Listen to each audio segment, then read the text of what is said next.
O Joel já entrou. Joel já entrou. Já vou te convidar, Joel, para a gente compartilhar.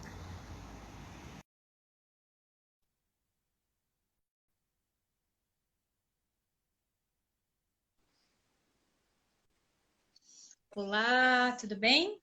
Tudo bem? Boa noite. Tá me ouvindo bem? Boa noite. Tô ouvindo, tá me ouvindo bem? Tô ouvindo sim. Maravilha, eu tava só fixando aqui o tema. Vamos lá.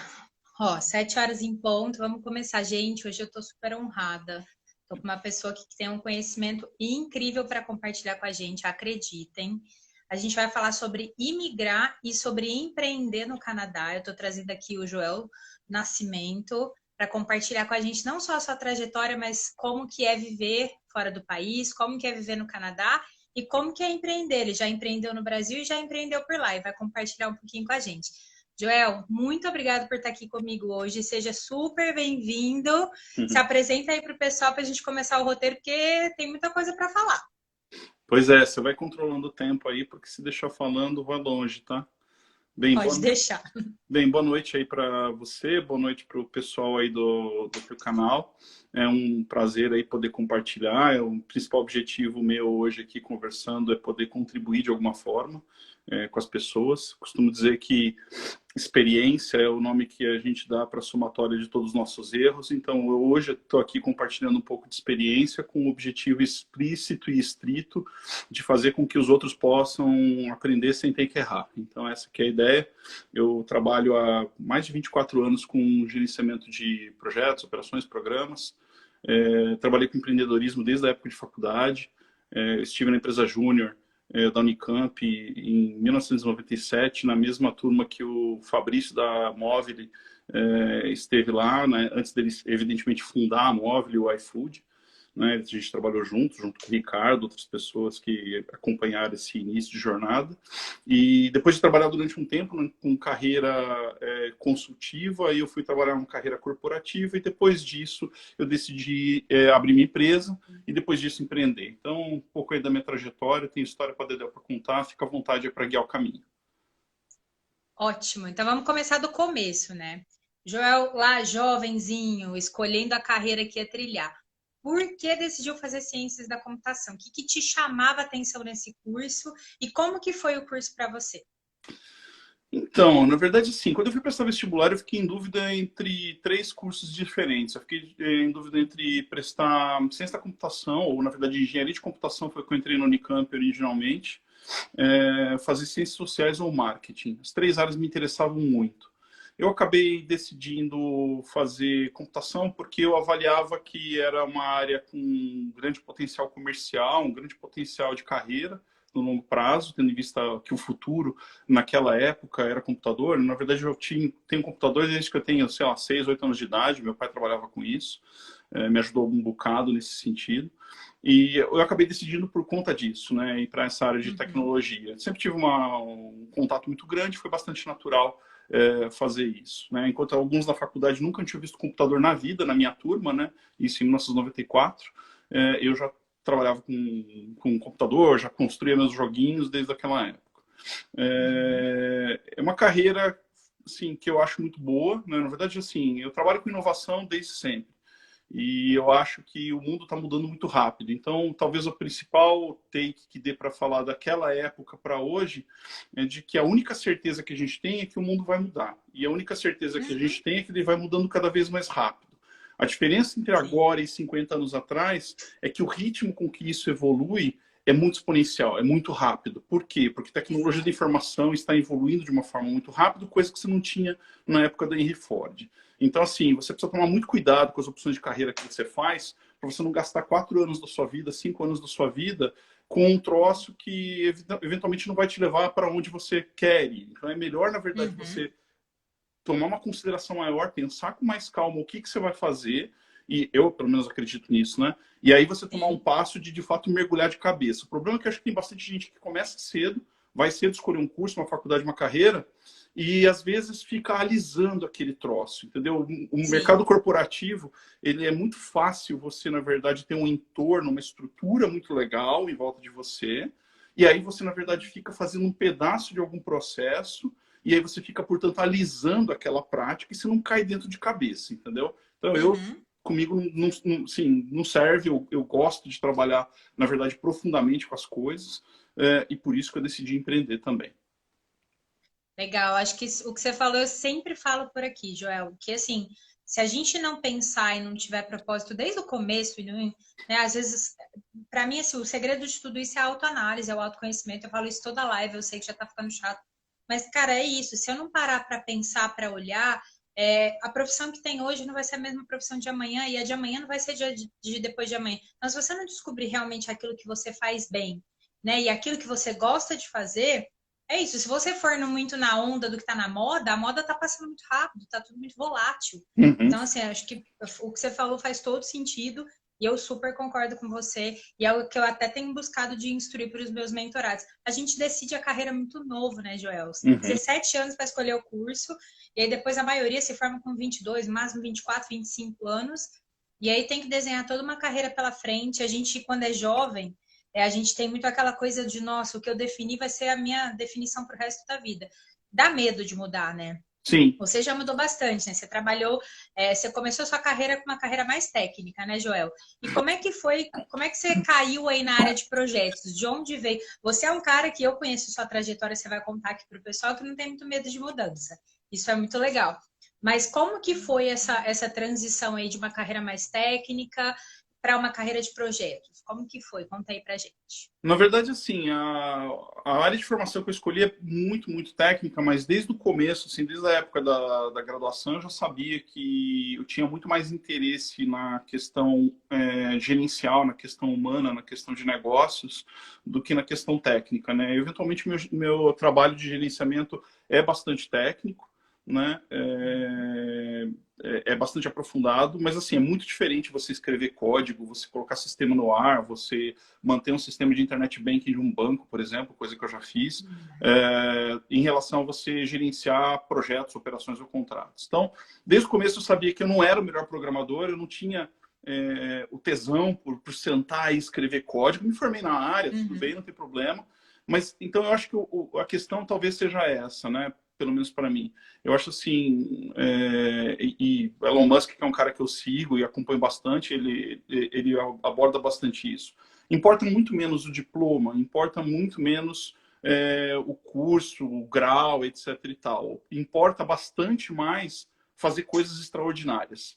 Então, as empresas deles estão atrás de pessoas que tenham demonstrações de capacidades de execução extraordinárias. E eu acho que é isso que as pessoas têm que buscar fazer, porque é isso que garante empregabilidade, entendeu? Então, na verdade, ao longo da minha carreira, eu percebi desde o começo que você para evidentemente fazer coisa extraordinária, você tem que fazer o que você gosta.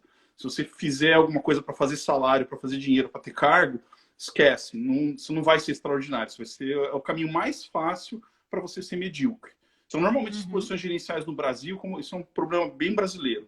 Brasil, como normalmente você tem um período de carreira muito curto, você envelhece muito rápido, e você não consegue ter um padrão de vida legal sem você ser um líder, sem você ser um gerente, sem você ser um diretor, você tem, na verdade, uma grande esteira para transformar excelentes técnicos em péssimos burocratas. Entendeu? Sim, carreira Y aqui não funciona. Então assim... Carreira T, então... Pois é, então assim, desde o começo, para sua pergunta, né? Eu percebia que, na verdade, tinham colegas de turma que eram muito mais competentes que eu, que eram muito mais efetivos do que eu na hora de sentar e programar. Não que eu não soubesse fazê-lo, mas eu não conseguia acompanhar os caras. E por outro lado, eu trabalho desde meus 11 anos de idade, né? Então, assim, eu percebia que a facilidade de tratar com as pessoas era o elemento humano continuaria sendo, muito provavelmente, um elemento muito importante em qualquer área e na tecnologia em particular. Então, eu acabei escolhendo, desde o começo da minha carreira, trabalhar em área com gerenciamento de tecnologia e não com construção da tecnologia. Isso aplica-se em qualquer área, né? Construção civil é igual, você pode ser um engenheiro calculista que faz cálculo estrutural de prédio, ou você pode ser um gerente de projeto de design de prédio, ou você pode ser um gerente de execução de obra em campo, em canteiro, né? Então, eu acabei optando pela pelo gerenciamento da produção de tecnologia. E aí, na verdade, eu tive, no começo da minha carreira, para sua pergunta, a oportunidade de escolher entre fazer um estágio numa instituição muito grande, numa instituição corporativa enorme, ou aceitar uma oferta de emprego numa empresa muito pequenininha. E aí eu acabei tendo que ficar entre essa escolha ainda durante a graduação. Eu comecei a trabalhar, eu estava fazendo curso ainda, né? E aí foi aí que eu comecei, na verdade, na minha carreira de gerenciamento, mas eu vou deixar o gancho para você. Maravilha. E aí, então, você trabalhou em várias empresas, enfim. O que que você traz dessa sua atuação no mercado corporativo? Desde esse comecinho, como é que foi a sua trajetória profissional no mundo corporativo? Para a gente depois contar por que que você decidiu empreender, né? Mas o que que o Joel trouxe dessa experiência, que eu tenho certeza que foi super enriquecedora e que tem várias empresas aí no caminho. O que que você traz dessa experiência no mercado corporativo e como é que foi essa atuação? Então, eu falo isso sempre para as pessoas, para a equipe que eu contrato, né? Que talvez uma das principais diferenças entre você trabalhar numa empresa pequena ou trabalhar numa empresa muito grande de perfil corporativo é que numa empresa de perfil corporativo você aprende muito bem como as coisas profissionalmente são feitas, porque tudo tem uma escala muito grande. Então é um ótimo conhecimento, principalmente para quem está começando, porque você, na verdade, tem um amparo, um apoio em volta muito grande. Você se enquadra num processo e você executa um conjunto de coisas dentro daquele processo. Só que, como tudo na vida, não existe melhor ou pior, certo ou errado. Existe uma questão de preferência e objetivo, né? Então, a empresa pequena, por outro lado, ela oferta uma vastidão de experiências muito maior, uma variabilidade de experiências muito maior. Então, se você é uma pessoa que não tem desejo de ter mudança, né? Gosta de ter tudo controlado, tudo certinho, você tem menos apreço pela variação de experiências e mais apreço pela segurança, evidentemente uma empresa grande já te oferece isso muito mais. Se você, por outro lado, é uma pessoa que se entedia, né? Escolher uma empresa muito grande é muito difícil de você crescer muito rápido, é muito difícil de você aprender as coisas muito rápido, né? A não ser que você trabalhe numa empresa, por exemplo, usando o exemplo de startup, que é o tema que a gente vai falar depois, você trabalha com engenharia mecânica e você trabalha com montadora. Uma coisa é trabalhar na GM, outra coisa é trabalhar na Tesla. Esquece, entendeu? Sim. Assim, são coisas diferentes. Então, na minha carreira em particular, eu acabei optando, eu tive uma oportunidade de trabalho de estágio no Bank Boston, na época existia Bank Boston, que era do Bank of America e tal. Hoje não existe mais Bank Boston.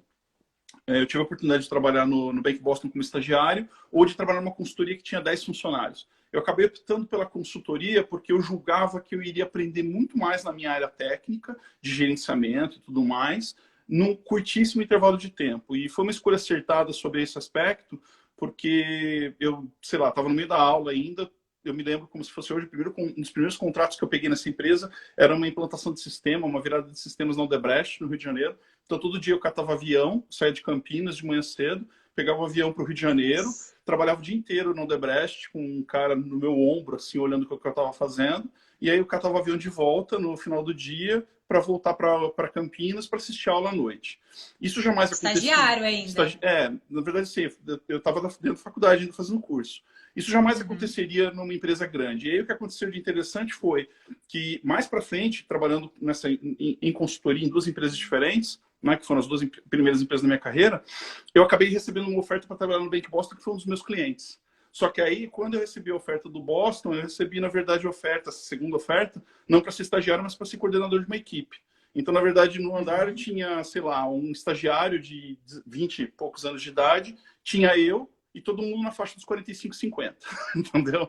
Então, assim, foi uma experiência legal sobre esse aspecto, porque me acelerou essa jornada, porque esse era o meu interesse. Então, eu não estou dizendo que é melhor ou que é pior, né? Eu só acho assim, a empresa de porte pequeno te oferece essa possibilidade de você exercitar, te oferece a possibilidade de você se dedicar tecnicamente. A questão é que, por outro lado, você tem que rolar a manga, entendeu? Então, tem muita gente que se encastela no mundo corporativo porque é muito mais confortável. Você tem muito mais cômodo.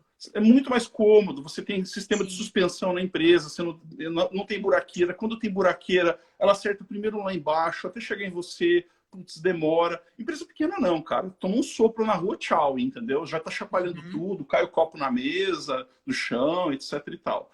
Então, eu acho assim, a carreira, eu acho assim, um elemento que é importante é que não importa muito a área que a pessoa que está aí assistindo tua live e tal está escolhendo, mas eu acho que tudo que é técnico é muito complicado. Muito complicado. Óbvio. Engenharia é muito complicado. Inteligência artificial é muito complicado. Mas a grande barreira de execução humana é a questão de lidar com o ser humano. Porque, na verdade, o planeta Terra seria fantástico sem ser humano. Não tem poluição, não tem guerra, não tem disputa, não tem puxada de tapete, não tem nada dessas coisas, entendeu? Não tem destruição da camada de ozônio, não tem aquecimento global. Então, as pessoas que sabem e que saem capacitadas da sua graduação, do seu trabalho, que buscam o desenvolvimento, a capacidade de articulação humana, não importa se você é um engenheiro calculista de prédio, ou não importa se você é o gerente do contrato da obra, você ter essa capacidade te dá muito ganho. Te diferencia. Eu já vi muita gente, era uma das grandes reclamações da minha turma, muita gente que, assim, tinha uma capacidade técnica fantástica, mas estava, de repente, numa situação de trabalho pior, ganhando menos do que um cara com, metade do currículo, metade da capacidade, só que, assim, o cara, ele sambava muito mais na questão humana. Então, não se trata do jeito brasileiro de ser, se trata de uma questão mundial humana, do planeta Terra. Tem ser humano, você tem que lidar com o ser humano, ponto. Muito mais fácil fazer inteligência artificial do que fazer inteligência humana. Não, sem dúvida nenhuma. É o que eu venho falando aqui também. Eu fiz uma série sobre soft skills, que é bem isso, né? As habilidades socioemocionais. E aí é muito disso. Não é que elas vão substituir a hard skill, não é que eu não tenho que me capacitar tecnicamente, que senão, sem capacidade técnica, a gente também não chega a lugar nenhum.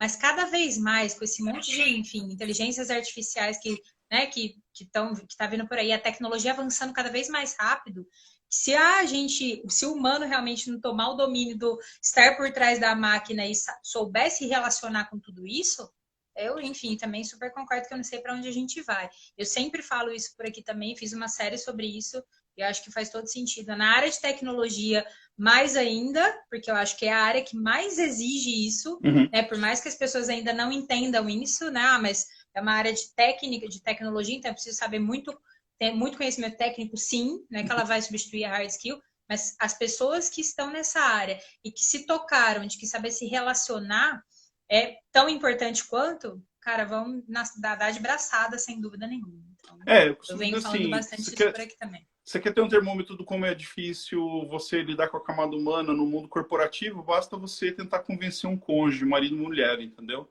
Para você convencer seu marido, sua esposa, cara, assim, é difícil. Dois seres humanos chegarem no entendimento é muito complicado. Então, assim, não entenda errado.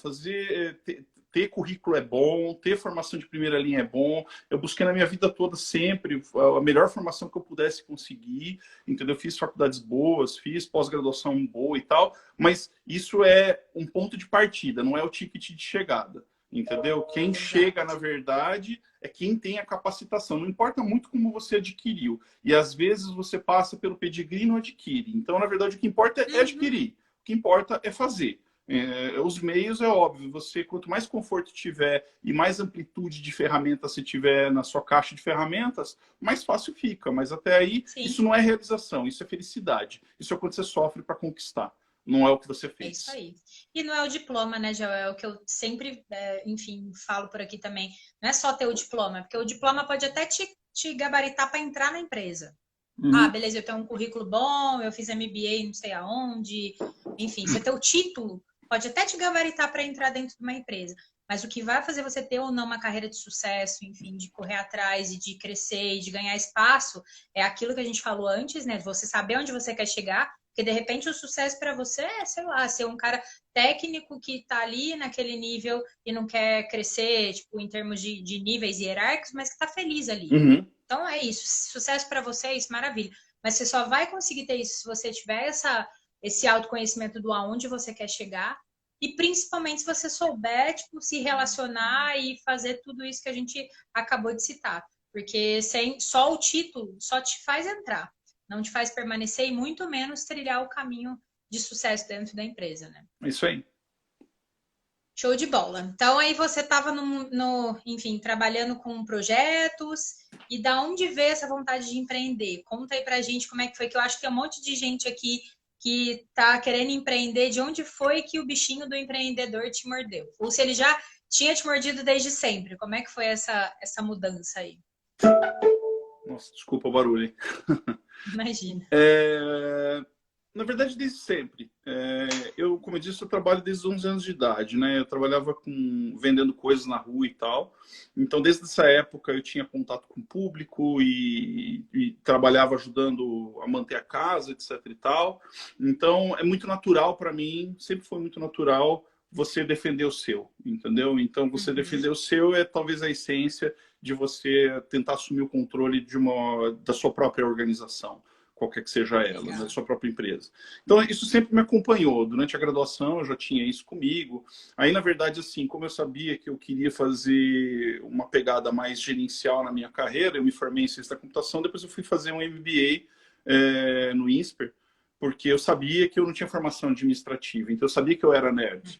Então, se eu não fosse buscar uma complementação de embasamento que me desse uma condição de diálogo de igual para igual no mundo de negócios, quer seja a administração de contrato de outra pessoa ou a administração do meu próprio negócio, eu não conseguiria chegar lá. Então, eu fui buscar isso, fui fazer isso. E aí eu trabalhei em consultoria durante um tempo, e durante outro tempo eu decidi sair de consultoria, e aí eu aceitei uma oportunidade para ir para o mercado corporativo. Na verdade, desde a época de faculdade, como eu te falei, eu vi o empreendedorismo acontecendo, porque eu trabalhei na empresa júnior. A empresa júnior visa dar experiência para o aluno ainda dentro da graduação na área de atuação dele, técnica. Você pode fazer a sua execução técnica, ou você pode trabalhar com a administração da empresa júnior, era o que eu fazia. Então eu sempre tive tocando isso, né? Eu vi empresas nascendo, startup nascendo na época de faculdade ainda, no caso da Móvel e de tantas outras que eu vi acontecendo lá nessa época. Só que a minha questão qual era, né? Eu não podia me dar o luxo de falhar. Eu não podia dar ao luxo de não fazer dinheiro, entendeu? Então a minha escolha foi, eu vou estruturar primeiro, e a gente faz tecnologia da informação, costumo dizer que é o oposto de todas as outras áreas. Todas as outras áreas você aprende uma profissão para fornecer para atender um determinado problema. Então as profissões partem normalmente de um problema, entendeu? Sim, e na verdade sim. a área da tecnologia da informação, como ela para criar coisas, você não precisa criar manufatura, produto físico, você não precisa furar dente, você com informação você cria coisas novas. A área da tecnologia da informação é a única área onde as pessoas saem com a cabeça para bolar soluções. Aí elas ficam caçando quem é que tem o problema. Entendeu? Então é muito fácil, na verdade, você se perder porque você tem ideias fantásticas e não necessariamente aquela ideia fantástica resolve um problema que o mercado precisa. Ou ainda, às vezes está tão avançado o negócio que você está fora do tempo, você não chegou na hora exata ainda. E como diria Vitor Hugo, nada mais poderoso do que uma ideia cujo tempo chegou. Então, na tecnologia, é fundamental, ou em startup, e isso é uma questão, é um termo até de startup, chamado PMF, Product Market Fit. Você precisa encontrar qual é o encaixe do produto com o mercado, né? Então, na minha área, era muito claro isso, que eu tinha dúvidas das inúmeras ideias que eu tinha, se eu conseguiria, de fato, atingir o mercado, se eu conseguiria, de fato, fazer isso virar dinheiro. Então, eu fui mais conservador, porque eu não podia, entendia que eu não podia me arriscar, construí uma carreira, e aí a hora que eu achei que não estava mais valendo a pena para os meus objetivos seguir com uma carreira executiva na área de tecnologia em empresas de perfil corporativo, aí eu decidi empreender, primeiro criando uma empresa de prestação de serviços. Então eu fui fazer a profissão que eu fazia como funcionário, eu fui ser prestador de serviço, construí uma empresa de gerenciamento para gerenciar contratos para outras empresas, gerenciar projetos para outras empresas. Minha empresa gerenciou mais de R$ 1 bilhão de contratos em diversas áreas. E aí, por ser formado na área e por trabalhar com gerenciamento, e aí eu decidi também fazer isso em várias áreas que não fossem tecnologia, para eu não ficar com a muleta do conhecimento técnico ofuscando a prática gerencial, a prática de gerenciamento. Eu falei, não, eu quero praticar gerenciamento puro. Então, eu vou pegar gerenciamento de obra, eu vou pegar gerenciamento de automação industrial que eu nunca vi na minha vida. entendeu? E Uhum. aí, ok, eu vou gerenciar esse contrato com a equipe técnica, então eu não tenho muleta, eu tenho que praticar um gerenciamento bem feito. E aí, para fazer isso como prestação de serviço, na verdade eu vi inúmeras situações, né? Atendi muitos clientes e falei, bem, está na hora de lançar uma plataforma de software para fazer isso. Aí eu criei uma empresa de tecnologia com um produto para fazer isso. E aí disso Uhum. eu fui para o terceiro estágio, que foi fazer isso virar uma startup. Então, na verdade, tem a trajetória Teve inteira. um Tem caminho. um caminho. Aham. Tem o caminho de criar uma empresa de prestação de serviço, onde o meu sustento, o auferir a minha sobrevivência e meu crescimento acontece pela empresa e não pela empresa que eu trabalho. Depois disso, foi criar um produto, um softwarezinho vendido na nuvem, etc. e tal. E depois disso, foi virar uma startup. Como virar uma startup, qual a diferença disso, entendeu? Legal. E aí você, nessa trajetória que você falou, né, desses estágios, como é que foi, tipo, essa experiência, como é que, em termos de tempo, assim, de intervalo de tempo, como é que foi essa estruturação? Como é que você fez para estruturar tudo isso? Quando eu estava numa carreira corporativa bem interessante, passei por algumas empresas bem grandes, conhecidas. É, eu avaliei que, por diversas razões, nós dá para ficar falando que horas. E agora, inclusive, passado o tempo, eu assim acho que teve tem algumas evidências de mercado, assim, alguns dados que eu tenho de colegas e coisas que eu vi acontecendo que eu imaginava isso no passado e que de fato aconteceu depois. Mas para ser sintético, né, em termos de tempo, na sua pergunta, eu decidi que, pelas variadas razões, não fazia mais sentido ficar trabalhando como funcionário e perseguir uma carreira executiva do jeito que eu pensava. Eu pensava em ser CIO de uma empresa, que é o diretor Uhum. de tecnologia, o Chief Information Officer. Esse era meu objetivo de carreira, sei lá, em 2000 e pouco, entendeu? E aí eu fui conquistando isso, mas aí eu cheguei lá pelas tantas em 2008. Em 2007, na verdade, eu comecei a ficar convicto de que tinha dado para a bola. E aí, em 2008, eu decidi abrir minha empresa de prestação de serviços. Fiquei fazendo, basicamente, prestação de serviços em clientes variados de 2008 até 2014. Em 2014, eu decidi criar o produto. Aí eu investi 2 anos, 2014 até 2016, fazendo produto. E aí eu cheguei à conclusão, na verdade, em 2016, ou na verdade em 2017, que na verdade o buraco era mais embaixo, não fazia muito mais sentido ficar no Brasil.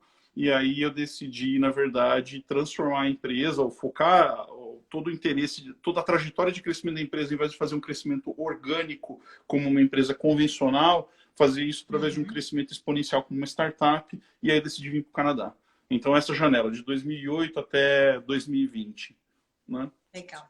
Eu quis perguntar isso, Joel, justamente para dar essa noção de tempo, assim, né? Porque tem muita gente que tem uma ideia, que quer transformar isso numa startup, e aí tem aquela ideologia de que amanhã eu vou criar minha startup e vou começar a fazer sucesso porque a minha ideia é muito boa. E não é essa a dimensão que eu queria dar. Não é se a ideia é boa, se a ideia é ruim, enfim. Mas tem que ter essa maturação. Se não tiver essa, claro que tem, cada caso é um caso, existem pessoas que têm timing diferente, mas era essa reflexão que eu quis realmente trazer para as pessoas não desanimarem, né?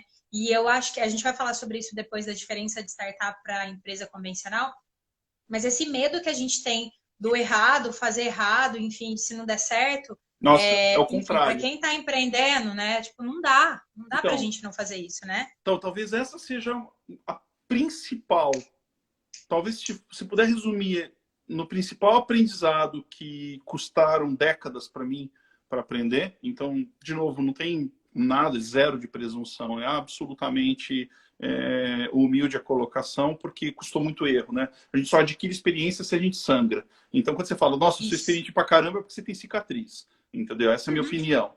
Não tem como adquirir experiência passando com o rosto Só lisinho, acertando. entendeu? Tá. Então, talvez essa seja a principal ideia que eu, pelo menos, acredito piamente nisso. Eu acho que existe um grande erro na forma de educação e na forma de estruturação corporativa em geral. Isso está começando a ficar mais evidente hoje em dia. Uhum. Ele não é o único, mas o Elon Musk ajuda muito nesse sentido. Ele é um dos principais defensores de que, na verdade, assim, isso é um modelo do Vale do Silício, né? A questão é que você precisa errar e errar bastante, porque normalmente tem um ou dois jeitos de você acertar, tá certo? Um, dois, três, cinco. E tem milhares de formas de você Gente, errar. Então, na verdade, o exato. segredo é você aprender muito bem, e a gente aprende isso em tecnologia bastante bem. Uma das formas mais fáceis de você definir, às vezes, escopo de um projeto ou escopo de uma solução de sistema, às vezes você não sabe muito bem o que você quer. Você não sabe muito bem qual é o escopo. Agora você sabe exatamente o que você não quer. Você sabe exatamente o que tem que estar Exatamente. fora do escopo. Então, para definir a Uhum. fronteira, muitas vezes, você não sabe exatamente quais são os bois que você vai botar dentro da fazenda. Mas a cerca você consegue dizer claramente qual é. E uma das formas mais fáceis de você ir tateando, literalmente descobrindo de forma experimental qual é o seu caminho, é se você errar. Então, a Sim. chave, na verdade, não é acertar ou errar. Errar é parte do processo. Na verdade, Uhum. não tem falha, tem desistência. Você desistiu, você falha. Você não desistiu, você é teimoso, com sabedoria, É com aprendizado. percepção, aprendendo, etc e tal, e seguindo em É frente, isso. não sendo viciado em si mesmo, viciado no seu ponto de vista, mas testando toda hora. Então, isso foi a ferramenta que, assim, acho que mais me ajudou na minha carreira e mais me ajuda até hoje. Então, assim, Uhum. eu acho que isso que as pessoas precisam, principalmente quem está começando a carreira, porque no mercado corporativo é muito fácil você tomar esculacho quando você erra, ser punido quando você erra. E isso cria uma cultura de aversão a risco. E, na verdade, a Uhum. principal diferença entre uma startup e uma empresa convencional é que no DNA da startup você tem que comprar risco todo dia. Você tem que gerenciar Exato. isso. Isso tem que ser gerenciado. Não é sair vaca louca, entendeu? Lógico, Mas lógico. precisa ser gerenciado. Então, você precisa comprar risco o tempo todo. Então, é Uhum. isso que, do ponto de vista de carreira, eu acho que vai... E isso nunca foi mais verdadeiro do que agora. Eu acho que, como eu Sim. disse, o mundo evolui de uma forma exponencial, direção autônoma é uma realidade que vai acontecer nos Estados Unidos ano que vem, internet por satélite no planeta inteiro ano que vem, colonização de Marte em questão de 5 ou 10 anos, entendeu? Mercado de internet na Lua e mercado de internet em Marte vai ser uma realidade de 5 ou 10 anos. Daqui 15 anos, provavelmente, poucos carros no hemisfério norte vão ser fabricados e vendidos carro a gasolina, entendeu? Uhum. 10 anos, 15 anos. No Brasil, talvez demore um pouco mais para isso acontecer. Então, é tudo muito rápido, se você for pensar. Sim, Muito sim. rápido. Então, a gente é muito simples, né? Quando eu entrei na faculdade, não tinha internet comercial. 1994. Entendeu?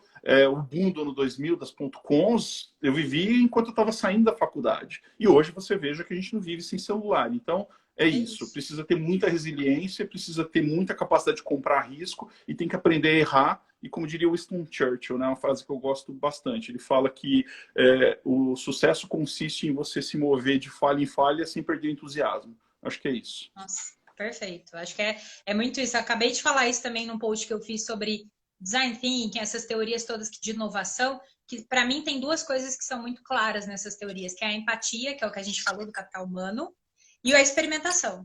Que se a gente, tipo, se as empresas falar, eu vou adotar metodologia ágil, vou aplicar design thinking, mas se não muda essa mentalidade de o erro tem que ser condenado, não serve para nada.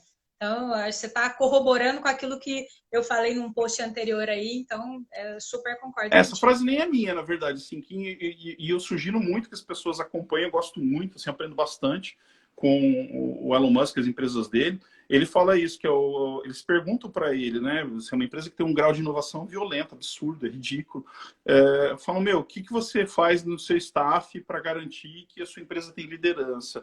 Você pune as pessoas quando elas erram? Não. Eu puno as pessoas se elas não inovarem o suficiente, se elas não se arriscarem, se elas não tomarem propriedade. E talvez seja essa a questão. Quando você toma o risco de Uhum. forma responsável, você toma a propriedade.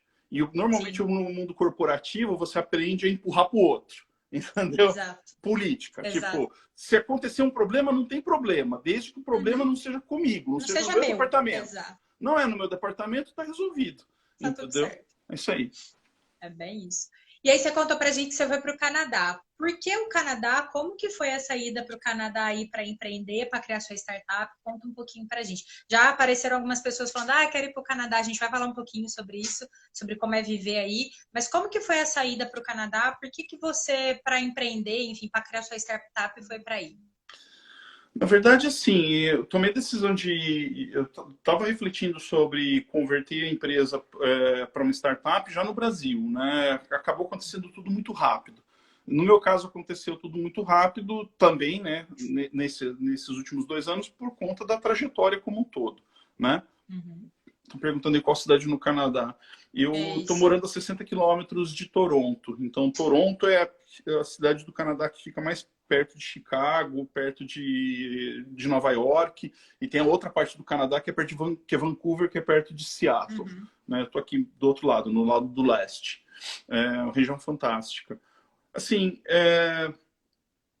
o Canadá é um país fantástico, né? Pegando um caminho um pouco para chegar no Canadá, eu acho que assim, qual que é a principal diferença entre uma... tem várias camadas da minha decisão de vir para cá, né? Mas talvez algumas que dê para resumir do ponto de vista de profissional, de exercício da minha profissão, sendo bem franco, isso é uma questão bastante pessoal, eu estou com 45 anos de idade, então eu cheguei à conclusão de que, assim, não estava dando mais para apostar todas as fichas no Brasil. Como diz o ditado, o provérbio africano, né? Ninguém experimenta a profundidade de um rio com os dois pés. E no caso do Uhum. Brasil, você está com os dois pés no risco. Né? Porque o Brasil, você olha, Sim. eu tenho 45, né? Então você olha a trajetória dos últimos 30 anos, independente de partido, se a cor do partido, se o partido é verde, azul, púrpura, vermelho, não importa. O Brasil ele tem muita oscilação, infelizmente, né? A gente estava numa trajetória, mas assim, independente da discussão política, o fato é, nós não chegamos lá. Estamos longe de chegar. Então, assim, eu amo o Brasil, sou assim muito grato por tudo que eu recebi, mas eu cheguei à conclusão que não estava dando para escorar projeto de família e projeto de empresa estritamente no Brasil. Estava na hora de pegar e de expandir isso e de diluir o meu perfil de risco. Igual um gestor de portfólio de Uhum. investimento, que você vai fazer a sua aposentadoria, né? Então você vai aprender lá com o Mauro Halford e tal, que você coloca não sei quanto em tesouro direto, não sei quanto em Uhum. fundo Renda DI, fixa, não sei quanto em variável. ação, blá, blá, blá. Pois é. Uhum. Então eu fui pegar e falei, meu, tá na hora de diversificar meu portfólio.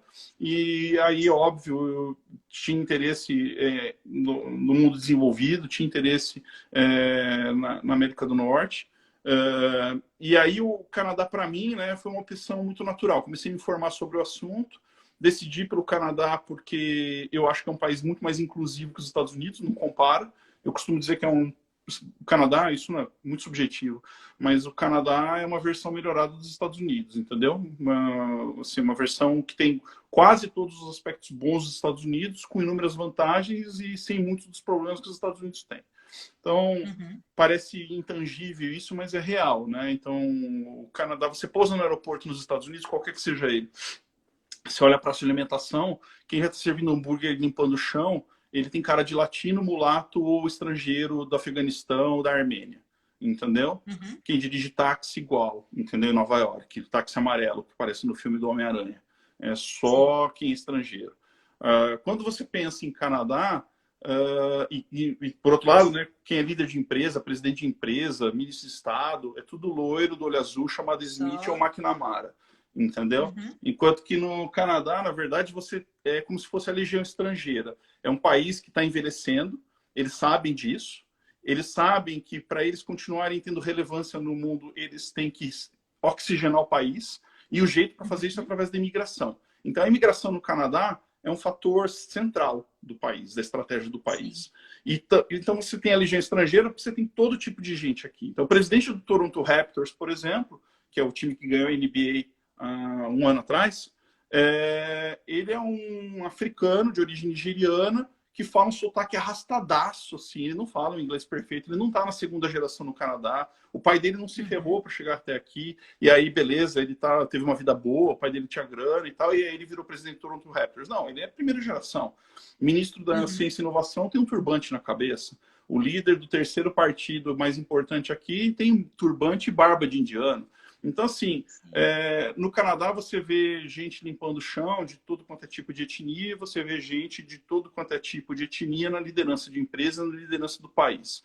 Então, isso tem um valor prático que é absolutamente intangível. Eu jamais conseguiria fazer o que eu fiz aqui em 2 anos se eu tivesse num lugar não adequado. Então, talvez esse seja um aprendizado muito bom. Você precisa tomar muito cuidado, não só em aprender a questão humana, como lidar com o ser humano, como você precisa aprender a se cercar do ambiente correto, das pessoas corretas. Quando você está num ambiente que você julga perfeito, com as pessoas corretas, no ecossistema correto, você prospera. Quando você está no ecossistema errado, você morre.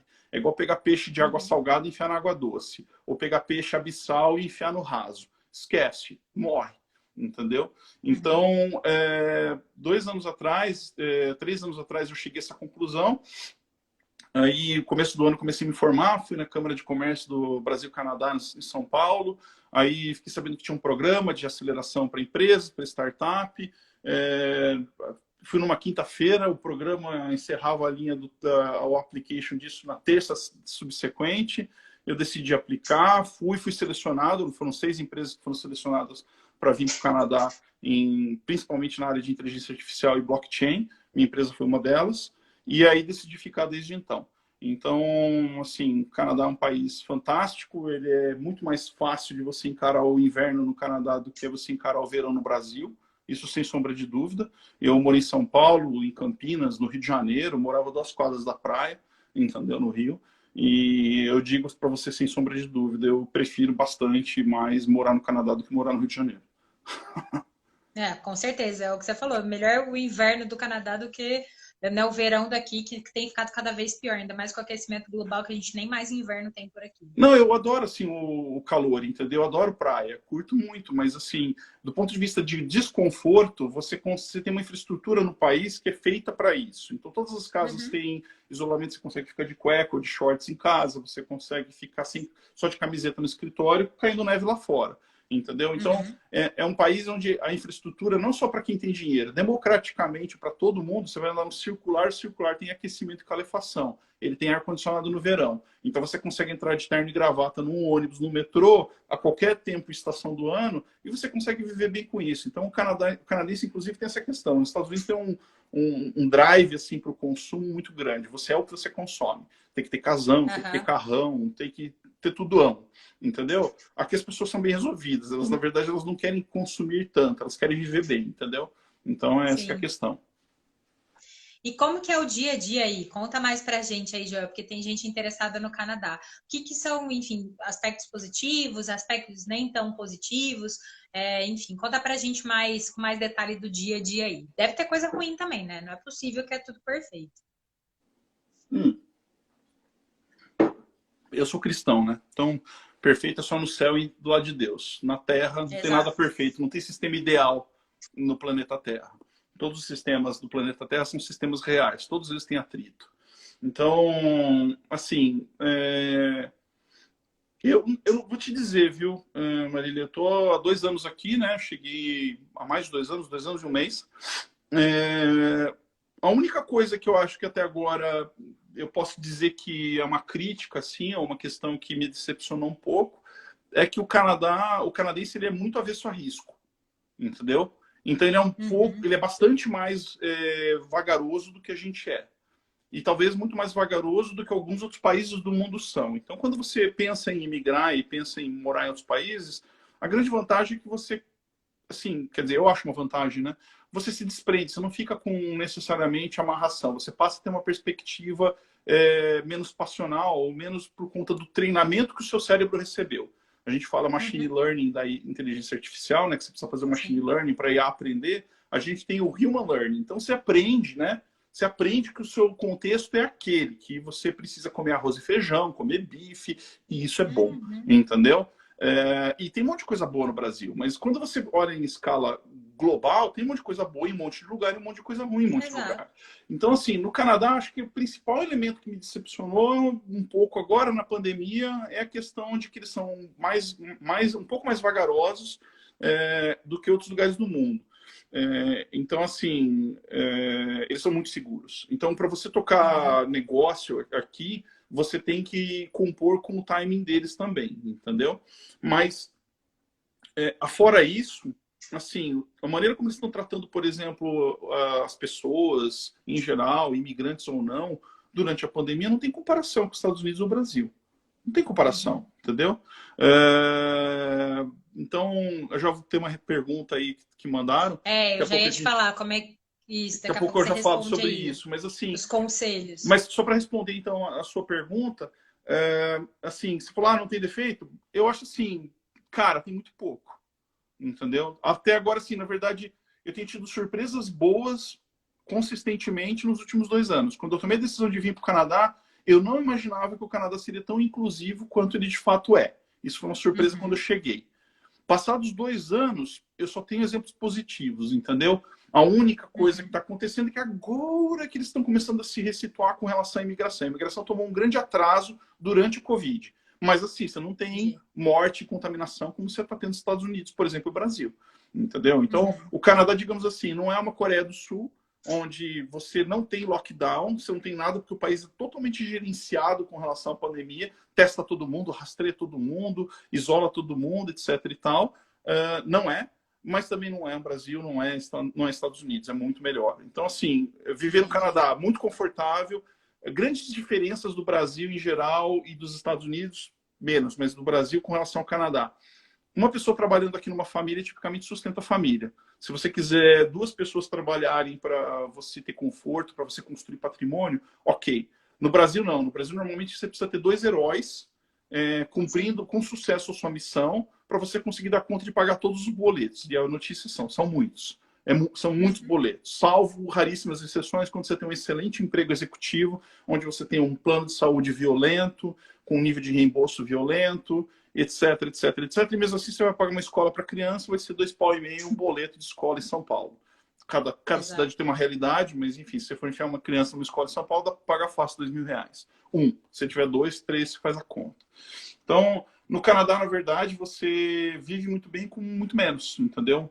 Sim. Então, é um país que tem mais facilidade para um só dos dois sustentar a família e não precisar os dois. Você consegue, portanto, ter uma célula familiar muito mais sustentável, porque você tem condição de maternidade ou paternidade muito mais tranquila do que você tem no Brasil.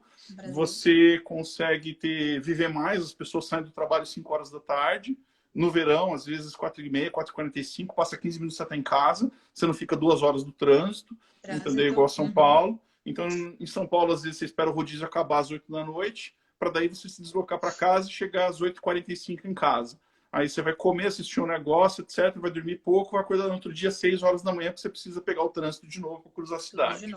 Entendeu? Sim. Então, essa questão do Canadá. Então, dá para falar, dá para discorrer assim, numa live só sobre isso, só sobre as diferenças e como que o Canadá é. O Canadá é um país fantástico, limpo, organizado, tudo que você pode imaginar no país de primeiro mundo, muito melhor do que os Estados Unidos, não tem nem comparação assim, com essa questão de inclusividade e tudo mais, com relação à imigração. Legal. Com relação à questão de como trabalhar no Canadá, né? Qualquer país, na verdade, quase todos eles são muito parecidos sob a ótica de imigração. Então, você pode normalmente migrar como estudante, você pode fazer uma graduação, uma pós-graduação no país, arrumar visto de estudante para isso, e depois do visto de estudante você ganha normalmente um tempo para você trabalhar no país, para daí você tentar o visto de permanência definitiva no país. Então, esse é um caminho. Outro caminho, normalmente, é você arrumar uma vaga de trabalho que a empresa te patrocina. Então, a empresa te recruta no seu país de origem, ela patrocina a sua imigração e aí você vai para o país. Então, esse é um segundo caminho. Um terceiro caminho, que é menos comum, mas tem alguns países que estão fazendo, é o chamado Startup Visa. Então, na verdade, tem um sistema de visto específico para atrair empresas startups para o país, para elevar a produção tecnológica e o nível de criação de emprego de altíssima qualificação. E aí, portanto, eles oferecem um processamento de visto muito mais rápido. Então, no caso do Canadá em particular, tem os três sistemas. É um jeito, respondendo a pergunta da pessoa, que eu não sei se eu consigo ver, Pique Rossi, não é o nome da pessoa que perguntou aí. PL Rossi. PL Rossi, sei lá. Desculpa se eu pronunciei errado o nickname. com relação à pergunta, assim, um dos jeitos muito fáceis, na verdade, de você migrar para o Canadá é fazendo imigração como estudante. Porque a questão é que é o seguinte, todo mundo sonha ou vê uma barreira, parece um negócio inatingível, né? Nossa, mas como é que eu vou arrumar um emprego no outro país, né? Eu já estou fazendo minha carreira, tal, não sei o quê. Se você tiver a sorte de ser contratado, né, ou de você conseguir uma vaga numa outra empresa, a grande desvantagem de você imigrar com visto de trabalho de uma empresa é que normalmente esse visto de trabalho ele é fechado. Então ele te dá direito de você ficar no país trabalhando para aquela empresa. Se a empresa Naquela resolver empresa. não gostar de você e te mandar embora, você está na rua da Tem que amargura não voltar. só porque você perdeu o emprego, mas porque você perde o visto no país. Entendeu? Sim. Então, normalmente é ótimo, na verdade, você ter um visto de trabalho aberto, que te permite trabalhar em qualquer empresa. E aí tem o pulo do gato. Normalmente é um jeito muito bom de migrar quando você é casado, no Canadá específico e em outros países também. Quando você é casado ou você tem um relacionamento estável, né, qualquer que seja ele, é muito vantajoso porque você tendo uma célula, né, familiar, uma relação estável, um dos dois pode aplicar para um visto de estudante de graduação ou de pós-graduação e o outro ganha visto de trabalho aberto. Então, esse é o pulo do gato. Como o visto de Ótima trabalho é aberto e dica. você está num país onde uma pessoa sustenta os dois, sustenta três, sustenta quatro, dependendo da qualificação, claro, depende da pessoa, que tipo de emprego vai arrumar, né? Mas, tipicamente, é uma regra válida, só muda o padrão de vida, né? Padrão de vida, se você é um cara formado, engenharia não sei das quantas, você vai ter um padrão de vida. Se você é formado, putz, você toca a obra, como técnico, você vai ter outro padrão de vida, mas a premissa é mais ou menos a Sim. mesma, entendeu? Então, esse é um jeito muito bom, Valeu. Nossa, muito boa dica. Muito boa dica. Esse é um jeito muito comum que as pessoas imigram. Eu tenho colegas assim de faculdade que vieram 2 anos antes do que eu para cá e vieram desta forma. É o jeito mais fácil, porque daí, inclusive, o que acontece? Você trabalha, depois que você se forma, se você fez um curso de mais de 2 anos, não importa se é graduação ou pós-graduação, se você fez um curso de 2 anos ou mais, você ganha 2 anos para ficar aqui. E como o Canadá quer você, diferente dos Estados Unidos que olha para sua cara e fala, não, você é latino, volta, vaza, não quero você aqui. Você tem que provar, não, pelo amor de Deus, eu tenho que identificar, eu sou legal, eu não estou fazendo nada de errado. O Canadá é o contrário. Como eles querem você, o que vai acontecer? Eles vão criar todas as condições para que você faça sua graduação, sua pós-graduação, fique 2 anos no país e depois desses 2 anos trabalhando, você ganha o sistema de pontos necessário para você poder receber o visto de permanência definitivo. Então, Nossa, muito legal. assim, é um jeito muito fácil. E aí você pensa em relação aos Estados Unidos, é muito comum uma pessoa na graduação para fazer uma faculdade legal nos Estados Unidos ficar com uma dívida de começar a vida com 20 e poucos anos de idade, com uma dívida de, sei lá, 60, 80, 100 mil dólares, entendeu? Só de pagar a faculdade, né? Se não tem um pai trocínio, se não tem um mãe trocínio, né? Então, no Canadá, uma pós-graduação custa 14 mil dólares, entendeu? O ano. Bem mais acessível. Então é possível. Não estou dizendo que é de graça. Você tem que construir as coisas, entendeu? Mas, assim, é um sonho bastante possível. E aí, no caso específico meu, eu na verdade, tenho benefício por conta do Startup Visa. Então, eu vim para cá, na verdade, num programa que selecionou 6 empresas, como eu mencionei, e essas empresas passaram um mês aqui num processo de aceleração, numa incubadora, que é uma incubadora credenciada com o governo e que fornece esse tipo de suporte para que você imigre e traga sua startup para cá, sua empresa para cá. E aí, na verdade, eu conheço inúmeros brasileiros, quer dizer, inúmeros não, mas eu conheço vários brasileiros que vieram junto, alguns, outros não, e que vieram nesse sistema para trazer suas empresas para cá, entendeu? Mas aí o visto não é permanente. Não, na verdade ele é, mas ele é até mais rápido, entendeu? Porque normalmente a curva para você fazer uma imigração como visto de estudante, você vai fazer 2 anos de uma pós-graduação, aí você, depois de 2 anos, trabalha mais 2, junta pontos, aí você pede o visto de permanência definitivo. Então, normalmente no Canadá você vai demorar uns 4 anos. A questão é que durante esses 4 anos, tem outras perguntas chegando aí. Nesses 4 anos, a sua vida é tranquila no Canadá, porque você está num país que quer você. Você não está você não tá na dúvida. Que pensa, você fica 3 anos da sua vida num país que você não sabe se você vai. Daí você está desenvolvendo laço, amizade, está gostando do lugar, você gosta de ver esquilo, gosta de ver pato voando, e você fala, não preciso vazar porque agora não me querem mais. No Canadá, isso é muito baixo. A chance de você não conseguir o visto de permanência definitiva é muito baixo, mas ainda assim toma 3 ou 4 anos. No caso do Startup Visa, toma apenas 1 ano. São 13 meses. Depois de 13 meses que você manda o seu processo, você recebe o visto de Já permanência tá. definitiva. Com relação às Legal. perguntas aí, Uma pessoa, a PL Crossi também perguntou sobre gerente de projetos, como é que é aí a oportunidade. Depois o Marcos perguntou como que é a necessidade do inglês fluente. Eu já emenda as duas perguntas, porque a gente está ficando com tempo curto. Eu já claro. emenda as duas perguntas. Então, assim, eu tenho um amigo, assim, meu, de faculdade, que ele trabalhava em multinacional, ele e a mulher dele se conheceram, não sei se eles se conheceram no trabalho, se eles trabalharam juntos, enfim, mas eles trabalhavam em multinacional de tecnologia no Brasil, tá certo? Um emprego Uhum. bacana, tinha um filho, caramba, quatro.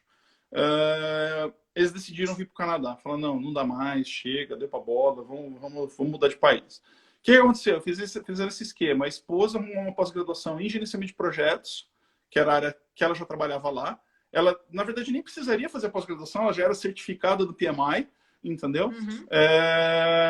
E aí o que acontece? Ela era certificada do PMI, mas ela fez uma pós-graduação exatamente para fazer certificação PMI no Canadá, porque ela queria cuidar dos filhos e não queria uma pós-graduação que trouxesse um fardo de estudo, de dedicação muito grande. E aí o cara foi trabalhar, entendeu? E aí ele falou para mim, eu estava conversando com ele quando eu já estava aqui, né, em 2018, quando eu cheguei. Falei com ele, com esse meu colega de faculdade. Aí ele falou, cara, até o último dia a empresa me sugou tutano a alma, tudo que podia, entendeu? Quando eu estava para sair do Brasil. Então eu não consegui procurar emprego, não consegui fazer nada. Eu consegui arrumar a casa, papelada, não sei o quê. Minha esposa foi admitida na pós-graduação, a gente foi. Quando a gente chegou no Canadá, a gente tinha grana para rodar uns meses, tá. E aí o que acontece, né? Depois disso, que eu pisei no Canadá, 2 meses depois eu estava empregado, entendeu? Com um work permit, ou seja, trabalhando legalmente. Então foi um negócio rápido, só que então, o pulo do gato é esse. Vaga tem. Só que o problema é que você tem status legal para você poder trabalhar no país. Entendeu? Entendi. E você procurar emprego no Canadá estando no Brasil, vamos convir que é muito mais difícil do que você estar no Canadá procurando emprego no Canadá. Sem entendeu? Dúvida. Então isso está mudando um pouco por conta do Covid e tal. Tem muito, inclusive essa é uma dica interessante, tem muito país fazendo processo de migração virtual, onde você consegue desenvolver cidadania, você consegue trabalhar em empresa estando no Brasil. Existe isso hoje, eu sugiro que as pessoas que têm interesse olhem isso, inclusive a PL Cross. Acho que até se imagino quem seja PL Cross. Agora eu reconheci o login. O login, o sobrenome e o avatar aí. Mas talvez seja. Depois eu olho porque eu tô ficando velho, então eu não tô com essa visão toda para enxergar esse ícone pequenininho. Mas então tem muito país que está fazendo isso, mas ainda assim eu recomendo esse caminho. Quer seja você pessoalmente ou seu cônjuge, arruma uma graduação, uma pós, pode ser no limite uma pós-graduação de 1 ano, entendeu? E assim, é triste de constatar, mas é real. Motorista de Uber no Canadá vive melhor que engenheiro no Brasil. Ponto. Assim, sinto dizer, entendeu? Aí com relação ao inglês, cara... temos mais um minutinho só para te avisar, tá? Estamos já quase... E o Instagram derruba a gente, então para a gente conseguir falar um tchau, só para... tá. Então, o inglês é importante, mas não é determinante. Então, assim, na verdade, tem muita gente que fala inglês macarrônico aqui, de muitas nacionalidades diferentes. Ajuda se você falar, se você souber se comunicar. Mas, assim, cara, inglês é fácil, vai atrás que você consegue, entendeu? Falar chinês, mandarim é outra história. Agora, inglês é possível. Mais acessível, né? Eu não acho que é uma barreira, não. Acho que é um negócio assim, que se você conseguir, pedir água, pedir café, fazer mercado, você consegue desenvolver seu trabalho, as pessoas têm tolerância. É isso. Tá tudo certo. Gente, estamos caminhando para o fim. Infelizmente, poderia ficar aqui horas conversando com o Joel. Joel, gratidão demais. A gente vai marcar uma nova live, porque a gente precisa contar a diferença de startup e de empresa convencional. Então, a gente vai marcar uma nova live, mesmo que seja mais curta, para a gente conversar um pouquinho mais. Mas muito obrigada por ter passado esse tempinho aí e compartilhado tanto conhecimento com a gente. Obrigada mesmo de coração. Imagina, foi um prazer e querendo conversar mais sobre isso, startup, empresa convencional ou falar sobre migração, a gente pode conversar com outras pessoas também. Sem dúvida nenhuma. Gente, obrigada por ter ficado aí com a gente essa noite e até a próxima. Tchau, tchau. Valeu, um abraço.